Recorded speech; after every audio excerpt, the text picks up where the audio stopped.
Hello, everyone, and welcome to episode 53 of Magic and the Law of Attraction. How do you decide your spell timing? Well, how do you decide your spell timing? For a lot of us spellcasters, when it comes to spell timings, it can become really overwhelming when we start to think about when do we do our spell work. So much so that sometimes we can just give up on doing a spell altogether. But we don't have to overthink it. In this episode, I am going to break down all of the amazing ways that you can use timings to really energize and empower your spell work. I'll be going over some of the most effective timings you can add to your spells and even give you some handy tricks to help you decide what timing is best for your magic. But before we go into that, I'll have a couple of announcements. Do you want to go to witch school? Well, consider this your owl bringing you your invitation. If you would like to learn about magic, but don't want to leave the comfort of your own home, then I have the answer. Every month, I teach 3 amazing Zoom workshops. I teach a First Sunday's witchcraft workshop. These are how-to workshops showing you one specific magical topic. I've been focusing my First Sunday witchcraft workshops on Slavic magical practices in the last several months. And coming up in the coming months, I'll be teaching topics such as Slavic spinning and weaving magic, the Slavic wax pouring ritual, and Slavic living fire magic, and more. There's also the new moon candle spell workshops and full moon spell workshops that I teach over Zoom. Both of these workshops, separate workshops, come with a deluxe spell kit that is sent right to your door. And together we meet over Zoom and we put together our spells. I show you all the tips and tricks. We drill down to the important details of the spell. And most importantly, you can ask all of your questions so that you are confident in your spell work and you can cast some powerful magic at home. If you would like to see the workshops coming up and to sign up for them, just go to witchcraftworkshops.com and you will be amazed at all the fun, inclusive, and very, very magical workshops that I have coming up. I hope you'll join me. Just go to witchcraftworkshops.com. All right, so timings in spell work. Who needs them? Well, sometimes we do. Timings are another form of support for our spells. Now, if we go back to the foundation of all spell work, really spell work starts with our focused thought. The idea that we have a focused thought, we're going to bring in prosperity or draw a new love to us or clear away some negativity or protect ourselves. These focused thoughts are really the juice of a spell. A positive, laser focused thought is really all you need for spell work. However, what happens? Oh my gosh, you know what happens. We go, I want that love in my life, but I'm never going to meet anyone. I want that raise at work, but maybe they'll pass me by once more. Oh, we have those thoughts that go forward and then we take a step backwards. This is human nature. This is what our ego does. And this is normal. Everybody does it. So that's why we bring in support for our spells. Support for our spells are things like talismans, incantations, colors, herbs, crystals, incense, candles. I mean, you name it. There are millions of things that we can use for our spell work.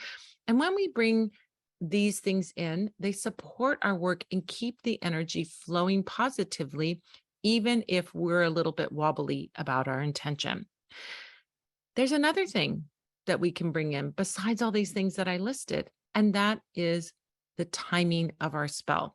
When we bring in timings, we bring in an extra layer of support for our magic and for our intention. For most spells that we do, timings are when we start our spell, or that we create our talisman, or enchant our items, or perform the ritual, or do the magical thing, whatever the thing is. So we think about our timings can be, I mean, we could think about other parts of the timing, but for the most part, these are when we do the thing or initiate the thing. Now, not all spells need timings. If you need something right now, you don't have to consider the timing. If you're in a crisis situation, you don't need to wait 2 weeks till the moon is in the right place, or the astrology is in the right place, or anything like that. Do your spell right now and don't worry about the timing. I think that's the most important thing, probably the most important nugget out of this, is that timing is just another option, just like herbs are another option, colors another option, crystals are another option. These are all things that are optional that we can add. The more of these things that we add, the better. And timing is something that you don't have to go around looking for or source or buy. Timing happens all the time. We have options in every way, as I'm going to talk about in this podcast. We have lots of options when it comes to timing, and all you have to do is pay attention, notice them, think about them, and use them. No spell actually needs a timing, but timings can help support our spell work. Now, there's two ways to look at timings when we're wanting to bring timing into our spell work. We can look at auspicious timings that are coming up and create a spell to tap into that timing. So we can first see that there's something coming up. Examples of this, I mean, we see these on Instagram and all these social media places, things like the Lion's Gate, or we have a super moon, or there's an eclipse. And so we can look at these things and create a spell to work with the energy of that special event that's coming up. And that is one way that we can look at timings or use timings in our spell work. The other way is the reverse, that we can have a spell or intention, and then we can find an auspicious timing that can support our spell or intention. If you can wait a few days to work with a time that aligns best with your intention, you'll be able to harness that extra boost of energy to add it to your spell work.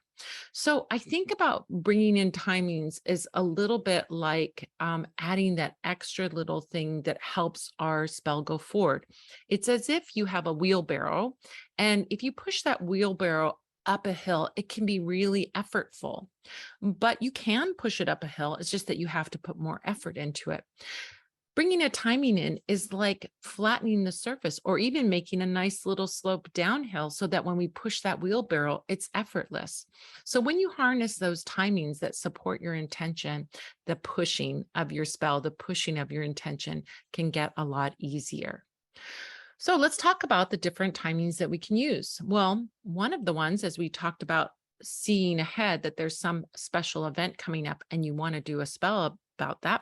That's the first one that comes to mind, working with holidays or special days, secular or religious holidays, anniversaries, birthdays, holy days, solstices, equinoxes. All of these are days that have a certain energy to them. And you can harness this energy by looking at what the day represents and using that energy to empower your spells. So, for example, you might want to do a blessing spell for someone on their birthday, or for yourself on your own birthday. You might want to do a love spell on Valentine's Day, or a prosperity spell on New Year's Day, or you might use your wedding anniversary as a time to do a spell to bless your relationship. These are all examples of using events that are coming up, holidays. This is a very, very easy thing to do. You know what the energy of the holiday is for the most part, and you can tap into that and do a spell to bring that energy into whatever your intention is. You can also use personal dates that belong to others. For example, you could use the upcoming birthday of a celebrity to harness their energy for a fame spell for yourself. That's an example of doing that. So you can get creative in looking at these days. I mean, I think about like those calendars where they have National Donut Day and those kinds of days. Well, there's silly little holidays, but some of those could be used for your magic. I don't know what you'd use Donut Day for, but you can find out, I'm sure someone will come up with something. But anyway, if you wanted to use those kind of fun holidays, you could do that too. So that's one of those things that you can look ahead and plan your spell work based on what's coming up. Now, of course, there's things like astrology, astrological phenomenon, things like that. But those are the things that I'm talking about in specific about holidays. Now, we can also work with the moon phases. This can also be like a pre-planned thing, could be that, but we can access moon phases at any time. So there are two basic lunar phases that can be harnessed for candle magic. There's the waning moon, which is the moon after the full moon and before the new moon or the dark moon. We have the moon's light getting smaller. It looks like the moon is getting smaller and smaller over that 2 weeks between full moon and new moon. As we see the moon shrinking in the sky, it is like, it's shrinking away. And so this is the time to do spells for clearing, releasing, removing, banishing. For example, you could use that time for clearing out negativity or changing unhealthy patterns or banishing something. Now, after the new moon and before the full moons, the moon light is very, very slender little crescent, and then it gets bigger and bigger and bigger. And then finally we have the full moon. That's called the waxing moon. Now, when the moon grows, well, you can guess what we use that for. Anything that's about growth, attraction, bringing in, invoking, drawing something to us. For example, you could use that time of the waxing moon, that 2 weeks of the waxing moon, for attracting a lover or for bringing in more abundance. Now, there are some spells or intentions that work with one or the other. For example, you might have a spell for purification or to reverse negativity, and that would be great during the waning moon, right? Or you might have something like an attraction or building your wealth spell, and during a waxing moon would be a terrific time to do that. But there are some spells that can be done on any moon phase. For example, a tranquility spell to calm energy could be used during the waning moon. We're releasing the arguments, we're releasing the anger, we're releasing those negative things that we don't want that are keeping things in chaos. And then during the waxing moon, we can invite in peace, we can invite in harmony. So you can see how you can use those together. Now, if you are planning a spell that's going to last more than one day, but for a few days or several days, you might want to use the power of moon phases for your timing. If you're going to do that and the spell is going to last more than a couple of days, you might want to try to time it at the early part of the waxing or waning phase so that you can complete it before the phase is finished. So think about that when you're doing timing and you're wanting to work with that waxing and waning moon phase. A thing that I love about the whole waxing and waning moon cycle, which I work with often, this is probably my favorite timing, is working with waxing and waning moon. When we're working with those, we can actually do a 28-day, month-long spell, what we call a lunation, a complete cycle of the moon. If that were the case, and I wanted to do that 28-day spell, I would start it at the full moon and use the waning period, that's going to be the 2 weeks after that, to release and let go any negative blocks that are blocking the way to the thing I want. Then after the new moon, I'm going to use that energy to draw something in. So for example, if I wanted to do a 28-day, a full lunation spell about money, during the waning moon phase, I would remove my poverty mindset. And during the waxing moon phase, I would create abundance. Or maybe I want to do a spell about success. So during the waning moon phase, I would banish those self-limiting beliefs that I have about myself. And then during the waxing moon phase, I would invite success in. During another example for love, during the waning moon phase, you can clear out your old relationship baggage. And then during the waxing moon phase, you'll have that clean slate to attract that beautiful soulmate into your life. So that's an example of how you can use both waxing and waning to do one spell, but you're doing a clearing and then a bringing in, which is such a beautiful way to work. Now, there are specific times of the moon during the, as we talk about this, that are also utilized, the dark moon and the full moon, for example. So people who love to work with the moon, like I do, like to harness perhaps these other two special moon phase timings, the full moon and the dark moon.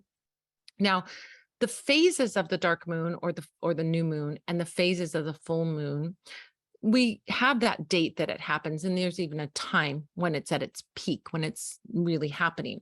But we look at the 3 days before that date and the 3 days after that date as the as within the phase. So if you can't do your spell exactly on the full moon or exactly on the new moon, don't worry. You can do it a day or 2 or 3 before, or a day or 2 or 3 afterwards, and still be within that phase.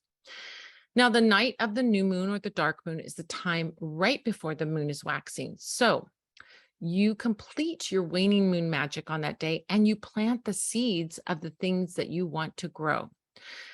Usually, dark moon or new moon magic is work that is solitary. We do this work on our own, and we are activating new beginnings that we want. For the full moon, the night of the full moon, it's the culmination of the waxing moon and the time right before the moon is going to be waning. So we celebrate the success of our waxing moon magic, and then we start that release process all over again. The full moon is a great time to do group work, joyful magic, and getting together with others, oftentimes actually out under the full moon. This is a very traditionally witchy thing to do, is to go out with your other witches and go dance under the full moon light. So you can do that, and you can get together, or you can do it by yourself as well. It is also a really beautiful and powerful time for dream work and psychic work during the full moon. So you can do that and use that as well. Now, if you aren't interested in paying attention to the moon, looking up the phases, which I recommend doing, you can look at the moon, but there's apps for your phone that you can look up what phase the moon is in, where it is it waxing, is it waning, and so on. So if you aren't paying attention to the moon every day, you can look up on your phone and see what phase we're in and even what sign the moon is in. Now, if you don't want to deal with the moon, though, there is another way that you can work, and that is working with days of the week. Each day of the week has a certain kind of energy. And so you can time your spells to a certain day of the week, and starting your spell on those days can give it that little extra burst of power to help you push your wheelbarrow of your intention. Now, each day of the week has traditionally had an ancient planet associated, the 7 ancient planets associated with it. So Sunday, obviously, doesn't take a genius to figure that one out. Sunday is about the sun. And sun energy is great for things like leadership, authority, healing, blessing. Any kind of positive work will do well on Sundays. If you're working on advancement or fame or recognition or success for yourself or someone else, if you're working on your will, or you're working on beauty, any beauty spells will do wonderfully on a Sunday. So those are the kinds of things that we look out for when we're thinking of doing a spell on a Sunday, for example. Monday comes from Moon Day. So we have Sunday, and then Monday is Moon Day. So Moon Day is less outward. Sunday is more outward, out there in the world energy. Moon Day is for our internal work. And so on Mondays, we do regrouping our energy. We do dream work, psychic work, emotional work. So it could be about, attraction and love, even on that day. Working with our own emotions, spirituality, marriage, inspiration, intuition, secrets, all our personal work on ourself, our internal work on ourself. Anything family oriented, home oriented, those sorts of things also work well on Monday. Tuesday is known for the god Mars. So if you speak a Romance language, Spanish, Martes, right? It's about Mars. And so Mars is the god of war. And so Tuesday is about strength and about aggression. So we can use Tuesday for our spell work when we are doing aggressive magic, but we can also use it for things like gaining courage, gaining vitality or strength when we're feeling weak or depleted, like after too much Pokemon hunting. If we're strategizing for conflicts, for breakups, for banishing things, for destruction. We can use it for health, victory, competition. If we're in a competitive situation, Tuesday's your day. Wednesday is associated with the god Mercury, and it's about communication, business transactions, travel, any kind of negotiation that goes along with communications. If you want faster results for your spell, you can do it on a Wednesday. Wednesday is a big day for gambling spells, and your gambling spells can really get a boost from that Wednesday energy. We also use it for intelligence, resourcefulness, anything you have to do with speaking or writing. It's also a little bit of trickster energy. So if you're going to do something a little tricky, you might want to do it on a Wednesday, do your spell on a Wednesday. Thursday is associated with the planet Jupiter and the god Zeus and Jupiter. And this is a day of power, wealth, success, leadership, money, building your business, any kind of expansion that you want in terms of your money and your wealth and your prosperity and so on. Could be great for that. We also use it for attracting clients or for loyalty. Spells of loyalty do very well on Jupiter Day, which is Thursday. Friday is Venus Day. Well, we know what Venus, Aphrodite, is all about. It's a love day. So we do our love spells on Friday. We can do love spells. We can also do lust and sex spells on Friday, beauty, harmony spells. We can also use it for prosperity magic as well, because sometimes Friday is associated with payday, which is a more recent invention. And so we sometimes do money spells on Friday as well. Admiration, to have admirers, for attraction spells. We can even use it for friendship spells. Anything to do with any kind of love really will work. Pleasure, art, music, anything to do with that. Seduction, maybe aesthetics, or having something beautiful for you to be beautiful. You can do a beauty spell on Friday as well. Saturday is associated with the planet and the god Saturn. This is about structure. So if you need motivation, you need structure in your life, clarifying, you want to empower your will. Maybe you want to bind something or block something or contain something. Saturn is great. Saturday and Saturn is great for that. It's also great for revenge spells. It's also about tradition, duty, creating limitations and boundaries about something. So if somebody's crossing your boundaries, you can do a spell on Saturday so that you get strong boundaries up.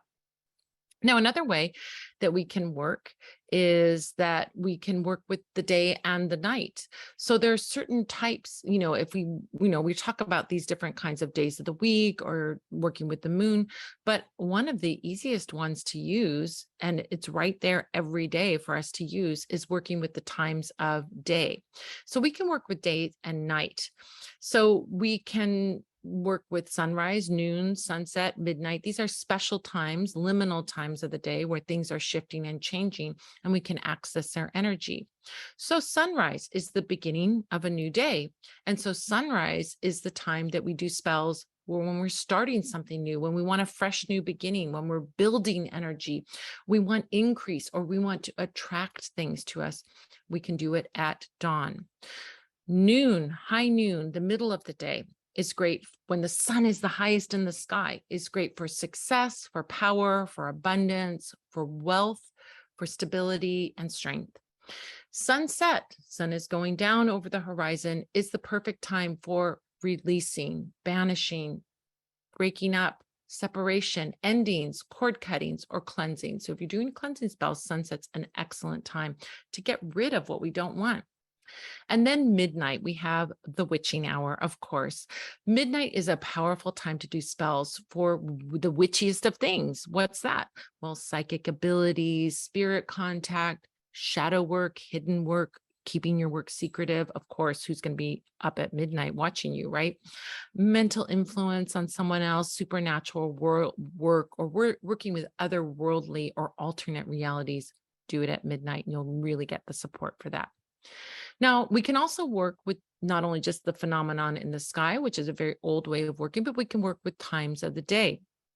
If we focus on the hours of the day, we can do some really amazing things. So, for example, with digital clocks, we can work with numerology and the hours of the day.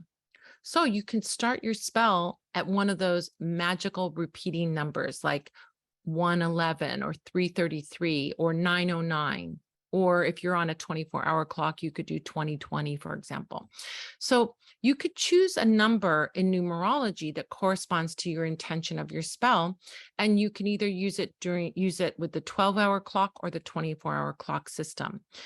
If you are using a 12-hour clock, choose an AM time for spells of increase and a PM time for spells of release. There's an extra little thing you can add in there. So just briefly, number one, so if we're doing 111, for example, we can do, or 1111, as we get into 111 was a good one. It's for beginning, something we're beginning or starting something. 2 is about partnership. 3 is about creativity and expression and family. 4 is about material concerns, having structure, money, great for money spells, and so on. Number 5 is great for adventure, change, exploration. You want to change something up, go do it at 5:55. 6 is good for beauty, harmony, balance, community. 7 is great for spiritual connection and good luck. 8 is great for achievement and power and authority. 9 is for completion, culmination, your wishes coming true. 9 is a very magical number for that. We also have our master numbers, 11, which is the master number for intuition and enlightenment and psychic ability. So that 1111, it's great for that, right? And then we have our 13. If you're doing a 24-hour clock, you could do 1313, which is 113, right? 1313 is for luck and even having luck. If there's long odds on something, maybe you want some magic or you want to manifest something, you can use 13 to your advantage. Another old-fashioned way to work with the time of day is to use an old school analog clock, which is the clock with the hands on it. And then you watch where the clock's hands are on the face of the clock. If the clock's hands are moving down, that's between 12 and 6, that's the time to release something. If the clock's hands are between 6 and 12 moving up, that's the time to increase something or bring in something that you want. So for example, if we wanted to release something at 2:18 in the afternoon, we could do that because the clock hands would be moving down that side of the clock, and the left side of the clock where the clock's hands, can I say it? The clock's hands are moving up. You might want to choose it's like 8:45, the clock's hands are moving up. You could do that for drawing something in. So that's another way of working with timings. That's old school. Now, if you want to get really very traditional and very mathy about it, you can work with planetary hours. Buchanan loves working with planetary hours. This is a very old ancient Greek way of working magic. So each day, the Greeks decided that each day is divided into 12 equal parts of daylight and 12 equal parts of nighttime. And within these 12 equal parts, there's a planet attached to it. And working during those times can give the boost of that planetary energy. Just like we were talking about the days of the week, sun, moon, Mercury, Venus, Mars, and so on, we can bring the energy of that planet by the hour. Now, there are ways of using mathematical formulas to figure out the planetary hours, but we don't have to do that these days.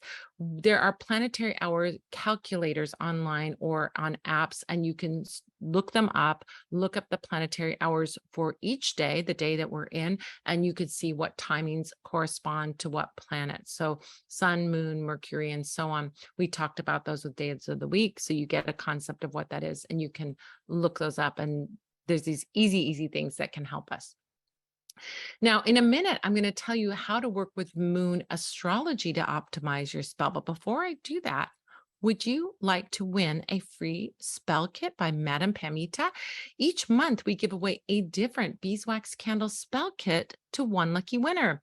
These candle spell kits include everything you need to cast a beautiful candle spell, a big, beautiful beeswax figural candle, spiritual oil, herbs, and complete step-by-step instructions. And sometimes there's other things in there, petition papers, inscribers, all kinds of things that come in these spells.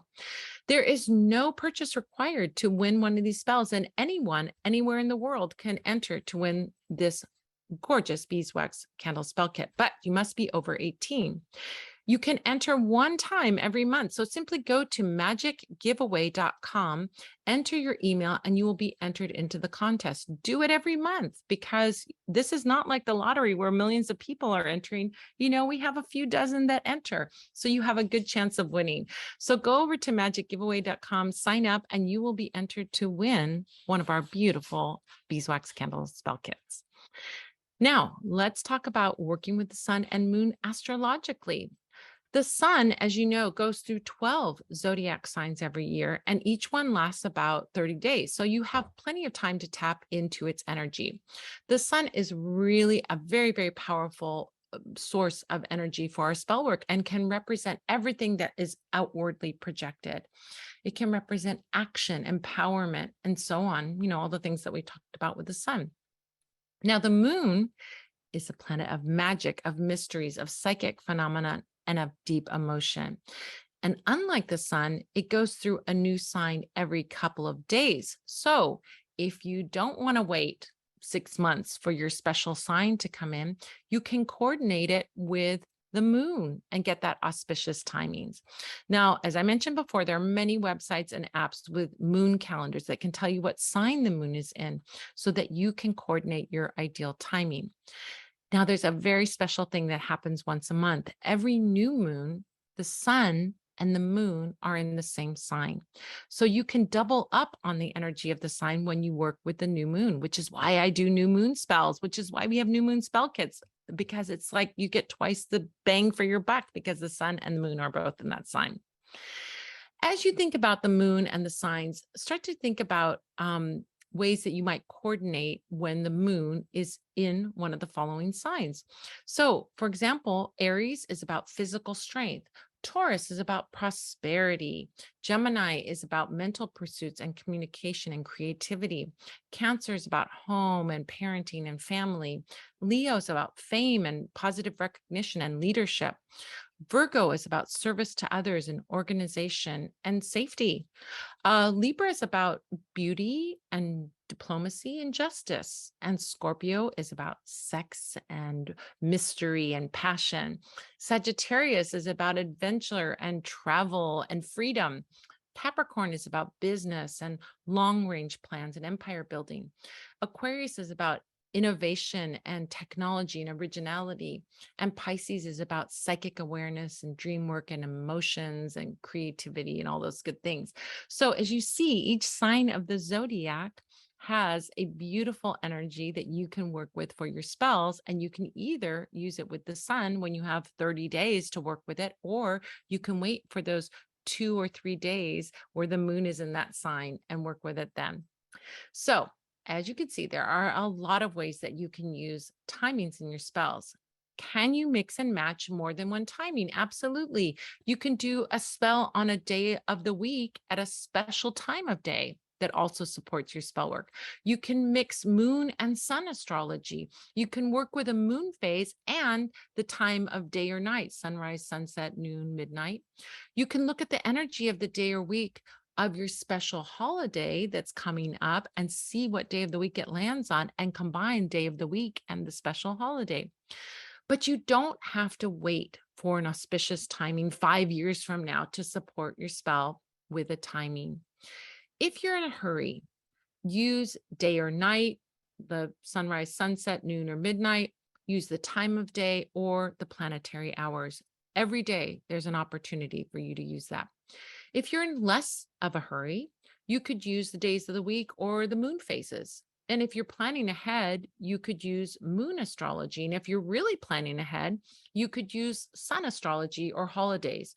And of course, you can skip timing altogether. You don't have to use timing in your spells. If it's available, if it's convenient, if it works for your spell, if you can wait a few days or wait a few hours for your spell, great. But if you need to do a spell right now, don't worry about the timing. Just do it right now. Well, that about does it for this episode of Magic and the Law of Attraction. If you would like to get even more info about magic and spells and timings, then check out the Learn page over at the Parlor of Wonders, where you will find a ton of free resources, including workshops, blog posts, how-to guides, how-to videos, past podcast episodes, and the way to join me live over Zoom for the Magic Q&A Tea Party every Sunday at 5 p.m. Pacific, 6 p.m. Mountain, 7 p.m. Central, 8 p.m. Eastern. Just go to parlorofwonders.com and click on the Learn tab to see all the goodies there. I want to say thank you to all the Spell Squad members out there who have subscribed to and shared this podcast with your friends. You guys are awesome. Thank you to the fabulous people who have left reviews on iTunes and Stitcher. And those reviews mean so much to me. I read them all, and I thank you so much for them. I want to say thank you to Gilles Navarre for production and engineering. Thank you to Manfred Hofer for announcing. And thank you to you for joining me, whether you are here with me live or you're listening to this podcast. I am so thankful for you. And I'm looking forward to the next episode of our podcast when we'll be answering the question, can shells be used in magic? Until next time, this is Madame Pamita saying, keep making your life the most magical adventure ever.